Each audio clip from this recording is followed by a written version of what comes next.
गुडघे सुजणे, कंबर पाठ मान दुखणे, मणक्याची चकती सरकणे, झीज होणे, हातापायांना मुंग्या येणे, संधिवात, आमवात, फ्रोझन शोल्डर किंवा पॅरालिसिस या सगळ्या वेदनांवर आता आयुर्वेदिक उपाय. विजयी भव आयुर्वेद.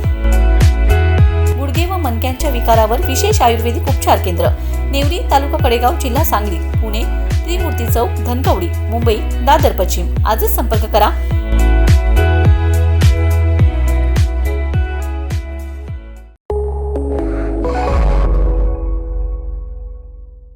नमस्कार, मी मयुरी आणि आपण पाहत आहात 7 स्टार न्यूज. महाराष्ट्रातील स्वच्छता आणि घनकचरा व्यवस्थापनाच्या दिशेने एक महत्त्वाची पायरी गाठणाऱ्या विटा शहरात एक विशेष अभ्यास दौरा पार पडलाय. अलिबाग नगर परिषदेच्या शिष्टमंडळाने विटा नगर परिषदेस भेट देत येथील अत्याधुनिक घनकचरा व्यवस्थापन प्रकल्पाची सविस्तर पाहणी केली.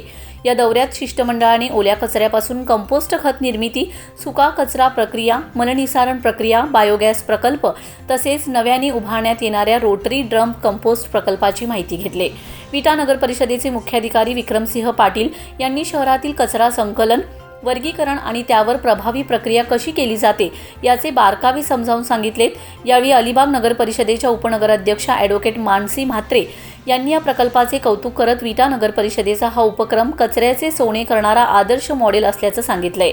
तसेच महाराष्ट्रातील सर्व नगरपालिकांसाठी हे केंद्र प्रेरणादायी ठरणार असल्याचंही त्यांनी नमूद केलंय. या भेटीदरम्यान विटा नगर परिषदेच्या वतीने हरित खत देऊन मान्यवरांचे स्वागत करण्यात आले. या अभ्यास दौऱ्यास अलिबाग नगर परिषदेतील पदाधिकारी, नगरसेवक आणि अधिकारी मोठ्या संख्येने उपस्थित होते. तसेच विटा नगर परिषदेच्या नगराध्यक्षा काजल म्हेत्रे, उपनगराध्यक्ष अमोल बाबर, विविध सभापती, नगरसेवक आणि कर्मचारी यांची उपस्थिती लक्षवेधी ठरले.